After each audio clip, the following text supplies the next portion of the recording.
Se viene el proceso de elección del rector en la UNAM. Como cada 4 años, su elección está enmarcada por claroscuros. Que si los candidatos son de AMLO, que si son los del PRIAN, que si Graue, etcétera, etcétera, etcétera.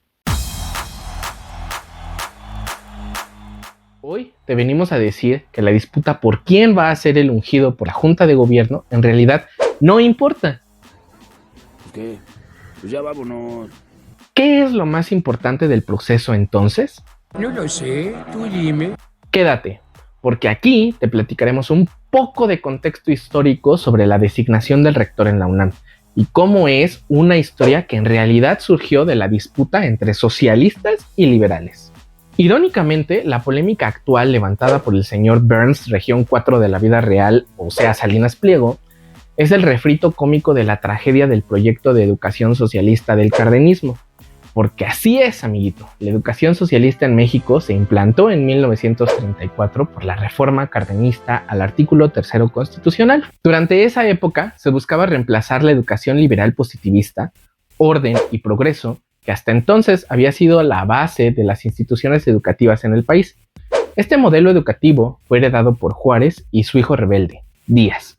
Nombres como el de Justo Sierra y Gabino Barreda seguro te suenan familiares. De hecho, no es casualidad que las escuelas que ayudaron a fundar y construir lleven sus nombres hoy en día. El caso es que estos personajes tenían una visión liberal positivista sobre la educación. Por lo tanto, su proyecto educativo más ambicioso debía llevar el sello de ese modelo. Es por eso que el lema del primer antecedente de la UNAM, la Escuela Nacional Preparatoria, fundada en 1867, es Orden y Progreso. En algún momento le agregaron el amor por alguna razón. Bueno, si hay una razón. Seguro Antonio Mesa, o Santa, el director de la Prepa 2 cuando yo entré. El progreso es el fin, el orden el medio y el amor el motor que nos impulsa a todos. ¡El poder del amor! ¿Qué tiene que ver eso con nuestra historia y la designación del rector? Esa es una excelente pregunta. Pon mucha atención. Los ideales de la Revolución Mexicana supuestamente eran acabar con las instituciones porfiristas y su modelo liberal, y resulta de ser que una de las últimas instituciones fundadas por Díaz, si no es que la última, fue la Universidad Nacional de México, proyecto del alumno de Gabino Barreda, Justo Sierra.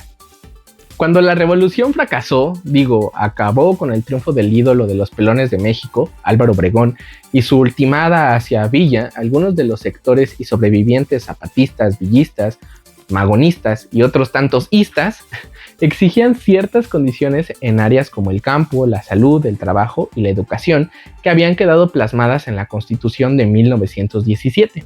Aquí está el punto medular de la historia del conflicto en la UNAM.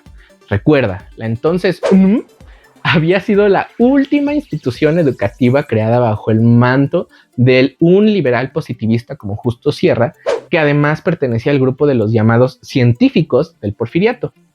Si las condiciones para la enseñanza de cualquier tipo de educación en el país habían cambiado por la instauración de la Constitución de 1917, la lógica del Estado decía que la universidad debía adaptarse a la enseñanza instaurada por la Revolución. Pese a que Vasconcelos le dio a la UNI su escudo y lema, no pudo llevar a cabo el proyecto de la Revolución sobre la educación, debido a la élite porfiriana que se refugió en la universidad después de la caída del régimen de Díaz.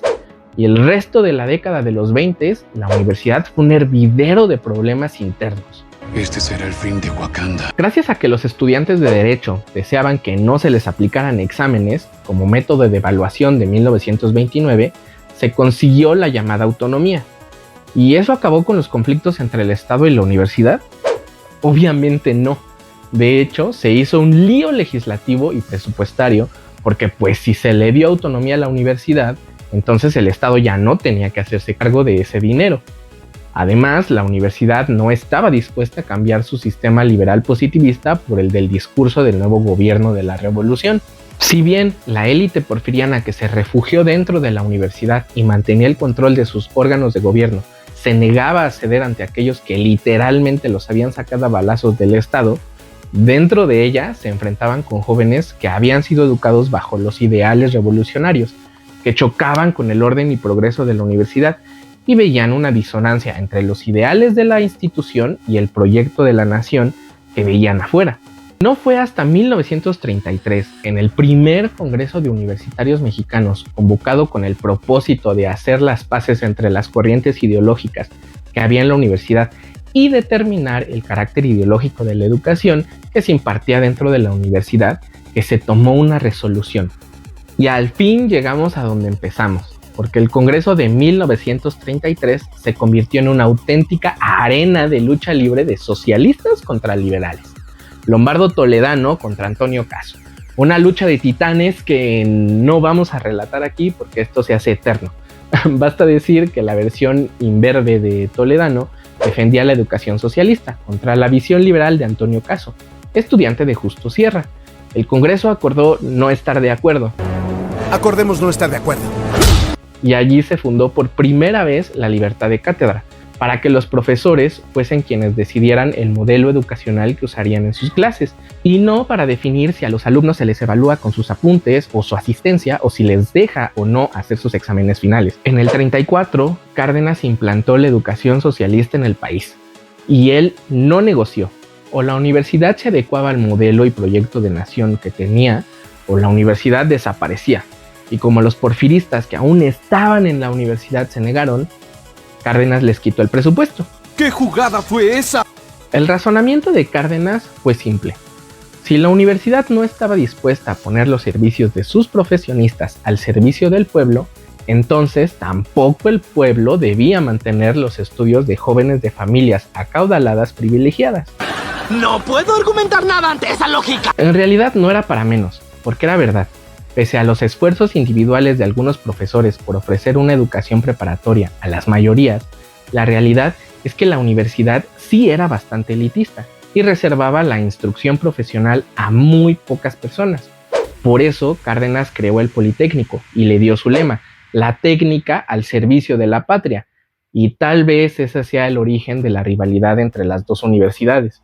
La historia es larga y complicada, pero la universidad siguió con algunos de los recursos remanentes de los años anteriores y gracias a Gustavo Vaz y a los estudiantes que realizaron un segundo congreso universitario en el 38 y no a los funcionarios de la UNAM que de hecho declararon su disolución en el mismo año, se logró convencer a Cárdenas de regresar el presupuesto a la universidad con el programa del servicio social. Eso y porque a Cárdenas le hacían falta ingenieros para llevar a cabo la expropiación petrolera. Por si no lo notaste, la universidad de hecho dejó de existir en el 38 por un par de meses y fueron los estudiantes a través de su congreso universitario quienes la pusieron en pie de nuevo. ¿Qué hicieron los funcionarios de la universidad? Paz Prada era ese profe chido que trataba de mantener a todos contentos. Él mismo admitió que su propuesta de servicio social era parte del proyecto de la socialización de la educación de Cárdenas, solo que en su momento no lo dijo así debido al carácter conservador de la cúpula universitaria, porque a todos les espanta la palabra socialismo. Oigo el nombre y tiemblo. Pasa. Otra vez. La mediación terminó cuando terminó su rectoría, y los liberales se enfrentaron de nuevo con los grupos socialistas, al grado tal que en 1944 hubo dos rectores, Gual Vidal y su grupo que pretendía democratizar la universidad a través de un consejo universitario emergente, y José Aguilar Álvarez, que representaba al liberalismo.